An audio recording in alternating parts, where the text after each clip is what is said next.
How good is the Nautilus behind the neck machine versus the cross-axis tech lat isolator machine? Nathan Clark coming to you from Domination Nation Gym. We're going to compare these two very specific specialized pieces.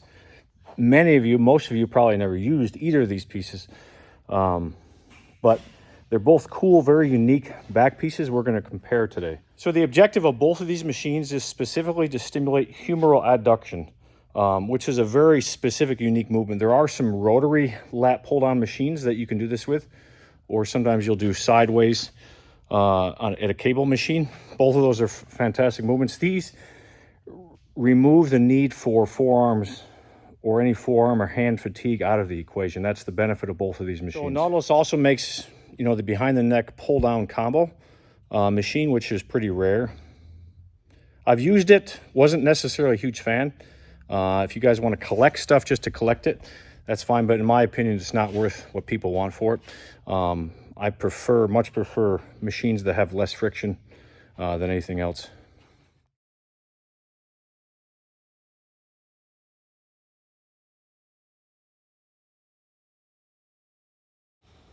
All right, so I've had these two machines for a while, long enough to give you a very informed opinion. This is the next generation Nautilus behind the neck machine. So a couple things. You can see part of the challenge of this machine sometimes is getting in it. I'm decently wide, and you're going to notice that's one of the biggest challenges getting in it. So it's designed to be used with your hands above you like this, like I'm showing you right here. But I like to modify it sometimes and actually bend at 90 degrees at the elbow and grab the front of the pad, as I'll show you.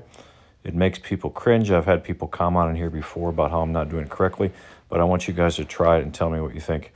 Part of the issue is there can be a ton of stress at the top on your shoulder, on your glenohumeral joint, when you're decently wide. So the nice thing with this machine is you get a crazy stretch. The beauty of this machine is the stretch aspect of it. The beauty of both machines actually is the stretch. So part of the challenge of this machine sometimes is the pad can be a little uncomfortable. So that's why you see I like to grab it like this. I grab the front and I'm actually flexing down. You absolutely will get some serratus and some pec recruitment when you do this, but I don't care. You're still getting crazy upper lat. But I just find it's much more comfortable on my shoulder. So I'll mix the two. And for me, I want you to notice the seat. See how the seat is angled down? I actually kind of see how I kind of pop up on the contraction. I'll lean down and bend down on the stretch, and I'll kind of pop up slightly on the contraction.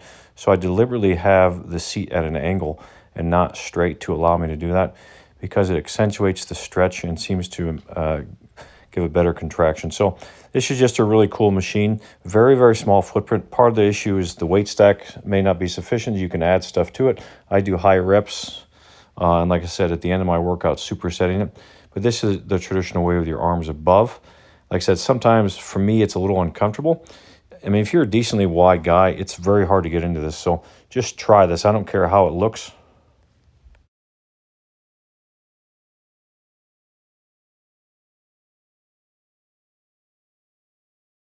So this is the cross-axis tech lat isolator. So you can see this is a longer arc of excursion than the Nautilus model, and you can see the movement arm starts at my elbow, not in my armpit. So you start a little further out.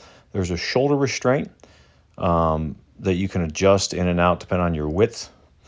And I kind of play around with my arm extended out at 90 degrees, slightly internally rotated and externally rotated, because it hits it slightly different.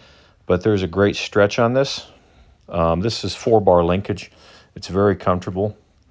It's a very unique machine, and there's a high learning curve to it. I've had this for a while, so I played around with it. So I'm going to show you in a second the way I like to use it. I kind of turn my hips slightly to the side. It's not straight humeral adduction. My arm is slightly in front of me, not just to the side of me. I find much better lat stimulation and much less shoulder discomfort because my shoulder's not coming right up into my head. It's kind of going in front of me a little bit. So here it is right here. You can see this is part of the thing I like to turn to the side a little bit. You get some tricep recruitment here and some serratus, a little less chest than you do the next gen. But this is just a phenomenal movement. Again, it's a learning curve, and most people probably won't have the patience to actually do it because it's one arm at a time. But it's great as a pre-exhaust or at the end of a workout. I find, 12 to 15 rep range weight feels phenomenal. If it's 6 to 8 reps, it's a little uncomfortable in my elbows. I have some new elbow pads Henry sent me I need to put in there, but it's awesome. They're both very unique, cool machines. Unfortunately, not very common. A lot of people just don't have the patience or don't know how to use the machines. And it's only for really hardcore people that are more into the bodybuilding section, anything that probably find any use from these. But they're cool, phenomenal machines. Like I said in the video, the cross-axis tech, biomechanics-wise, build-wise, is definitely a superior machine. Obviously, the only problem and drawback is that you can only use it one arm at a time, whereas the next gen Nautilus is very, very small footprint, very smooth, but it can cause some shoulder discomfort. Both of these machines can cause shoulder rotator discomfort, which is why I like to use them the way I showed you. Have an amazing day. Let me know, guys, what you guys think. Have an awesome day.